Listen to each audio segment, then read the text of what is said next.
మన దగ్గర ప్లాట్ కొన్న వాళ్ళందరూ మన కాటేజెస్ లో సొకటొమ్ముగా బస్ చేయవచ్చు. తెలుసు కదా, మన దగ్గర మద్యపానం ధూమపానం నిషేధం. డబుల్ బెనిఫిట్ ఆఫర్ తో సిర్లసీమ 2. వైఎస్ఆర్సీపీ ఉత్తర నియోజకవర్గం ఎమ్మెల్యే అభ్యర్థి కేకే రాజు గారు మనతో పాటు ఉన్నారు.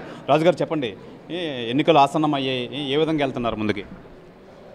తప్పకుండా రాబో ఎన్నికల్లో మా నాయకుడు బడుగు బలహీన వర్గాల ఆశాజ్యోతి గౌరవ ముఖ్యమంత్రి వైఎస్ జగన్మోహన్ రెడ్డి గారు ఏ విధంగా ఈరోజు ఈ రాష్ట్రంలో పేదరిక నిర్మూలన కోసం పాటుపడారు అనేది మనందరికీ కూడా తెలిసిందే.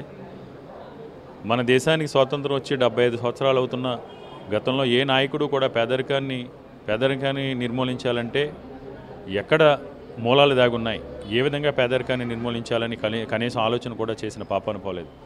ఈరోజు జగన్మోహన్ రెడ్డి గారి చిత్తశుద్ధితో నిబద్ధతతో పేదరిక నిర్మూలన కోసం పాటుపడుతూ కులాలకి మతాలకి పార్టీలకు అతీతంగా ప్రతి ఒక్కరికి కూడా అర్హత ఉన్న ప్రతి ఒక్కరికి కూడా విద్య, వైద్యం, ఉపాధి, మహిళా సాధికారత, సొంతింటి కళ నిజం చేస్తూ ముఖ్యంగా పేదరిక నిర్మూలన అనేది ఒక విద్య ద్వారా మాత్రమే సాధ్యమని ఈరోజు చదువుకోవాలనుకునే తాపత్రయం ఉన్న ప్రతి ఒక్కరికి కూడా విద్యనంచే విధంగా విద్యా విధానాల్లో ఆయన సంస్కరణలు తీసుకొచ్చి ఈరోజు ఆయన అందిస్తున్న అమ్మఒడి కానీ, విద్యా కానుక కానీ, విద్యా దీవెన కానీ, వసతి దీవెన కానీ, విదేశీ విద్యా దీవెన కానీ, మనబడి నాడు నేడు కార్యక్రమం ద్వారా ప్రభుత్వ పాఠశాలల్ని ఉన్న స్థితి నుంచి ఉన్నత స్థితికి నిదానంతో ప్రైవేటు పాఠశాలల కంటే ధీటుగా తీర్చిదిద్ది ఈరోజు ప్రతి ఒక్కరికి కూడా విద్యను అందించి ఈరోజు బాల కార్మిక వ్యవస్థను కూడా ఈరోజు జగన్మోహన్ రెడ్డి గారు ఈ రాష్ట్రంలో రూపుమాపటం ఎక్కడా కూడా కనిపించకుండా చేయడం జరిగింది. బాల కార్మికులు అనేది కనిపించకుండా.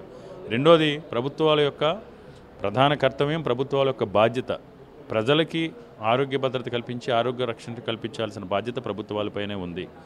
దాన్ని 100% కూడా ఈరోజు జగన్మోహన్ రెడ్డి గారు ప్రజా సంకల్పయాత్రలో వచ్చిన వినతులు, విజ్ఞప్తులు, ప్రజల కష్టాలు చూసి 1000 రూపాయల ఫీజు దాటిన దగ్గర నుంచి 25 లక్షల రూపాయల ఫీజు వరకు ఈ దేశంలో ఏ రాష్ట్రంలోనూ కూడా లేనటువంటి విధంగా ఆరోగ్యశ్రీ పథకం వర్తించే విధంగా చట్టాన్ని తీసుకురావడంతో పాటు సుమారు వైద్య శాస్త్రంలో ఉన్న 3000 పైచీలకు ప్రొసీజర్స్కి ఈరోజు ఆరోగ్యశ్రీ కార్డు వర్తించే విధంగా చట్టాన్ని తీసుకొచ్చి ఇంకే కారణం సాంకేతిక కారణాలు ఆరోగ్యశ్రీ కార్డు ద్వారా ఎవరికైనా లబ్ధి చేకూరకపోతే తక్షణం ముఖ్యమంత్రి సహాయ నిధి నుంచి కూడా వాళ్ళకి రియంబర్స్మెంట్ చేయడం కానీ, ఎల్ఓసి ద్వారా ట్రీట్మెంట్ చేయించడం కానీ చేసి ఈరోజు పేదవాడికి సంపూర్ణ ఆరోగ్యాన్ని ప్రసాదించి ఈరోజు జగనన్న ఆరోగ్య సురక్ష అనే కార్యక్రమం ద్వారా జల్లెడి పట్టినట్టు ప్రతి ఇంటికి కూడా వెళ్ళి వాలంటీర్లు, సచివాలయ సిబ్బంది, ASHA workers, anganwadi workers, health department workers అందరూ కూడా ప్రతి ఇంటికి కూడా వెళ్ళి వారితో మమేకమై ప్రతి ఒక్కరికి కూడా ఒక టోకెన్స్ ఇష్యూ చేసి అందరికి సంబంధించిన ఆరోగ్య పరీక్షలు చేసి, ఎందుకంటే మన ఆరోగ్యం పైన మనకు చైతన్యం ఉండాలి. మన శరీరంలో ఏ రుగ్మతలు ఉన్నాయి, ఎలాంటి ఏదైనా డిసీజెస్ ఉన్నాయా, బీపీ ఉందా, షుగర్ ఉందా, రక్తహీనత ఉందా, ఎముకల బలహీనత ఉందా, అవన్నీ కూడా మనకు తెలియాలి. అవగాహన అనేది చాలా ముఖ్యం. అవగాహన లేక కూడా చాలామంది అకారణంగా మరణం చెంది ఆ కుటుంబం నిరాశలయ్యి ఆ కుటుంబంలో ఉన్న బిడ్డలు అనాథలైన సందర్భాలు అనేకం చూసాం. కాబట్టి ప్రజల్లో ఆరోగ్యానికి సంబంధించి ఈరోజు జగన్మోహన్ రెడ్డి గారు ఒక చైతన్యాన్ని తీసుకొచ్చి ఆ జగనన్న ఆరోగ్య సురక్ష అనే కార్యక్రమం ద్వారా ప్రజారోగ్యానికి ఈ దేశ చరిత్రలోనే ఎవరూ చేయలేని విధంగా కోట్లాది మందికి ఈరోజు వాళ్ళ ఆరోగ్యం పైన అవగాహన కల్పించడంతో పాటు 172 రకాల ఔషధాలని ఉచితంగా ఇచ్చే విధంగా ఈరోజు ఆరోగ్య వ్యవస్థలో మార్పులు తీసుకురావడం జరిగింది. అదేవిధంగా మహిళా సాధికారత, మహిళల గురించి ఎన్నికలు వస్తాయి, 5 సంవత్సరాలకు ఒకసారి ఎన్నికలు వస్తాయి, వెళ్తూ ఉంటాయి, ఓట్ల కోసం, సీట్ల కోసం, మహిళలకు అది చేస్తాం ఇది చేస్తాం అంటే ముఖ్యంగా చంద్రబాబు నాయుడు అయితే మహిళల మీద కపట ప్రేమ చూపించి అబద్ధపు హామీలు, అసత్యపు హామీలు ఇచ్చి మహిళలు ఎన్నోసార్లు చంద్రబాబు నాయుడు హామీలు ఇచ్చి మోసం చేయడం జరిగింది. కానీ ఈరోజు జగన్మోహన్ రెడ్డి గారు మహిళలకి ఎలాంటి సమస్యలు ఉన్నాయి,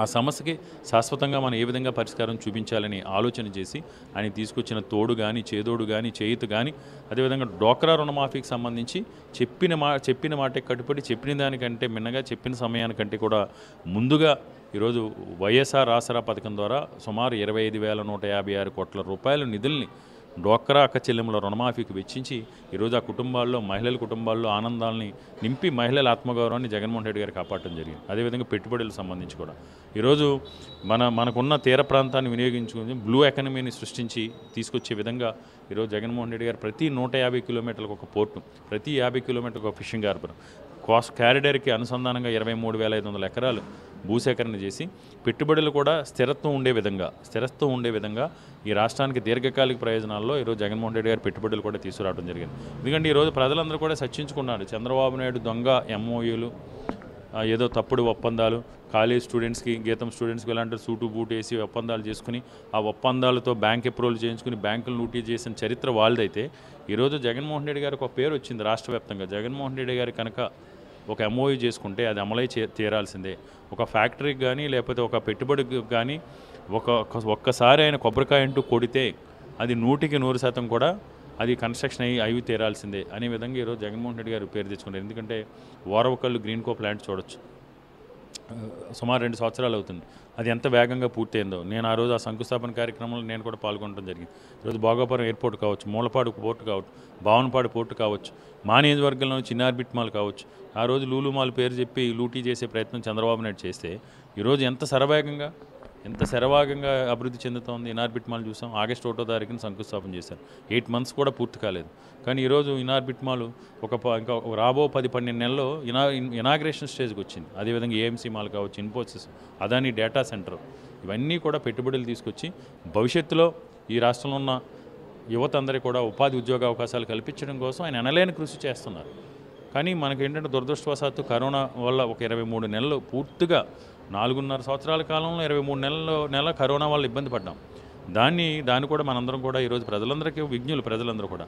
అదేవిధంగా పెట్టుబడులకు సంబంధించి కూడా చంద్రబాబు నాయుడు 2014 నుంచి 2019 వరకు పెట్టుబడులు తీసుకురాకపోగా కేవలం అమరావతి మీద అమరావతి భ్రమలో పడి విశాఖపట్నానికి, ఉత్తరాంధ్ర ప్రాంతానికి పెట్టుబడులు వస్తే ఎక్కడ అమరావతికి పెట్టుబడులు రావో, విశాఖపట్నం అభివృద్ధి చెందితే అమరావతి తన కలల కన్నా, తన కొడుకు కోసం, తన మనవడి కోసం, తన సొంత సామాజిక వర్గం కోసం తన కలలు ఎక్కడ నెరవేరవు అని ఈ ప్రాంతంలో పెట్టుబడులు రాకుండా ఈ ప్రాంతానికి తీరని ద్రోహం చేసింది ఈరోజు చంద్రబాబు నాయుడు. ఈరోజు అయినా సరే జగన్మోహన్ రెడ్డి గారు చాలా చిత్తశుద్ధితో, నిజాయితీతో, నిబద్ధతతో ఈ రాష్ట్ర అభివృద్ధి కోసం పాటుపడుతూ ఉన్నారు. కాబట్టి 100% వై నాట్ 175 ఊరికి అనట్లేదు. ప్రజలందరూ కూడా ఎవరైతే క్యూ లైన్లో నుంచుని రాజ్యాంగం కల్పించిన ఓటు హక్కుని బాధ్యతాయుతంగా ఉపయోగించుకుంటారో, పేద వర్గాల వారు ఎవరైతే ఉన్నారో వాళ్ళందరూ కూడా జగన్మోహన్ రెడ్డి గారి పక్షాన ఉన్నారు. ఎవరైతే కేవలం ఒక కమ్యూనిటీ ఫీలింగ్తో తన సామాజిక వర్గం వారు మాత్రమే అధికారంలో ఉండాలి, వారి చేతుల్లోనే అధికారం ఉండాలి అని ఈరోజు ఊవిల్లోరుతూ ఉన్నారో వాళ్ళు తప్పుడు ప్రాపకం చేసి చాలా దుర్మార్గంగా విశాఖపట్నం బ్రాండ్ ఇమేజ్ని దెబ్బతీసే విధంగా ఎన్నో కుట్రలు కుతంత్రాలు కూడా చేయడం జరిగింది. అది రుషికొండ తీసుకుందాం. రుషికొండలో ఏముండేది తెలుగుదేశం ప్రభుత్వ హయాంలో? రుషికొండలో 3 బార్లు ఉండి రుషికొండలో ఎన్నోసార్లు అసాంఘిక కార్యక్రమాలు, అశ్లీల కార్యక్రమాలు రుషికొండ ఏదైతే రుషికొండ ఉందో ఆ ప్రాంతంలో గతంలో జరిగాయి.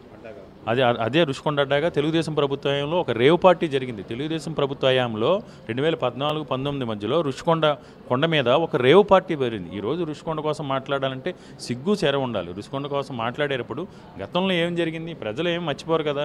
అంటే ప్రజలకు మతిమరుపు ఉంది, చంద్రబాబు నాయుడు అల్జీమర్స్ ఉంది. నాలాగే అందరూ కూడా నిన్న జరిగింది ఈరోజు మర్చిపోతారు, నేను చేసిన తప్పులన్నీ కూడా ప్రజలు ఈరోజు మర్చిపోతారంటే అంత అవివేకం, అంత అజ్ఞానం అనేది ఇంకోటి ఉండదు. ఎందుకంటే రుషికొండలో మీరు ఉన్నప్పుడు దారుణాతి దారుణంగా డ్రగ్ పార్టీలు, రేవ్ పార్టీలు, బార్లు విచ్చలవిడిగా రుషికొండలో ఈ ఏపీ టూరిజం కాకుండా మళ్ళీ ప్రైవేట్ వ్యక్తులు కూడా ఇంకో బార్ ఇవ్వడం జరిగింది రుషికొండలో. అంటే రుషికొండ కొండ మీద ఈరోజు సప్త ఋషులు ఉన్నారంటారు. మరి సప్త ఋషులు ఉంటే సప్త ఋషులకి ఉన్న ప్రాంతంలో మీరు బార్లు ఎందుకు పెట్టారు? అశ్లీల కార్యక్రమాలకు ఎందుకు రూములు ఇచ్చారు? మీరు ఎందుకు రేవ్ పార్టీలు పర్మిషన్ ఇచ్చారు? కాబట్టి ఇవన్నీ ప్రజలందరికీ కూడా తెలుసు. చంద్రబాబు నాయుడు దుర్మార్గపు ఆలోచనలు, కేవలం రాజకీయ ప్రయోజనాల కోసమే రాజకీయాలు చేసే వ్యక్తి చంద్రబాబు నాయుడు.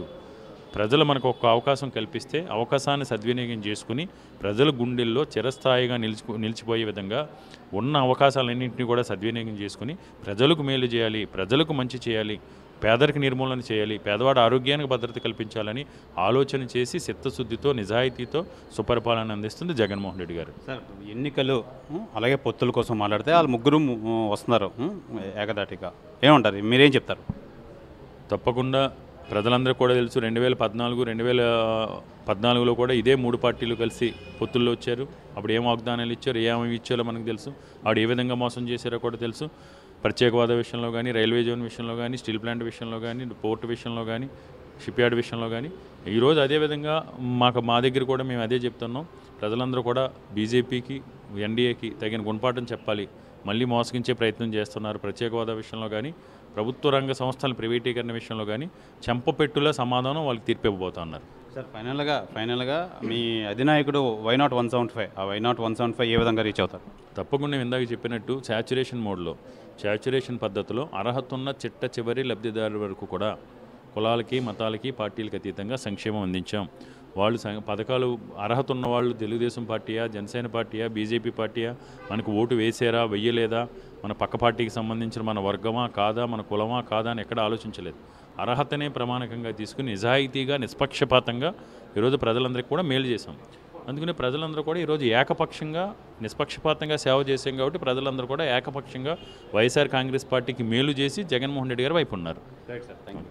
ఇది ప్రధానంగా ఉత్తర నియోజకవర్గం వైఎస్ఆర్సీపీ ఎమ్మెల్యే అభ్యర్థి కేకే రాజు గారు అయితే తెలియజేస్తున్నారు. కంపల్సరీగా వైనాట్ 175 మా అధినాయకుడు వైనాట్ 175 అన్న దానికి మేము కట్టుబడి ఉన్నాం. కంపల్సరీగా మేము అచీవ్ అవుతాం. కంపల్సరీగా మేము ఈ మొత్తం విశాఖనంతా డెవలప్ చేస్తామని చెప్పి కేకే రాజు గారు అయితే తెలియజేస్తున్నారు. కెమెరామెన్ సాగర్తో శివరామకృష్ణ టీవీ విశాఖపట్నం నుంచి.